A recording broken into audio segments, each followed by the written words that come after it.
கொடுத்து வெற்றி சின்னமா உதயசூரியன் சின்னத்திலே வாய்ப்பு கொடுத்து மகத்தான வெற்றியை இந்த தேர்தலிலே நீங்கள் அனைவரும் தர வேண்டும் என்று உங்கள் அத்தனை பேரையும் பார்த்து நான் இருகரம் கூப்பி கேட்டுக்கொள்கிறேன்.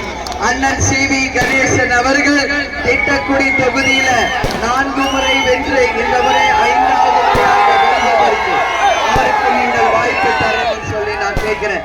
அண்ணன் சி.வி. கணேசன் அவர்கள் தொழிலாளர் நலத்துறை அமைச்சராக இந்த திட்டக்குடிக்கு அவர் செய்த பணிகள் ஏராளம் ஏராளம். அந்த வகையில இந்த முறை வெற்றி பெற்று நம்ம திட்டத்துக்குடி மக்களுக்கு உழைப்பதற்கு உங்களுக்காக சேவை செய்வதற்காக நம்ம திட்டக்குடியை சிறந்த முறையிலே கொண்டு வருவதற்கு நீங்கள் அனைவரும் வாக்களிக்க வேண்டிய சின்னம் உதயசூரியன்.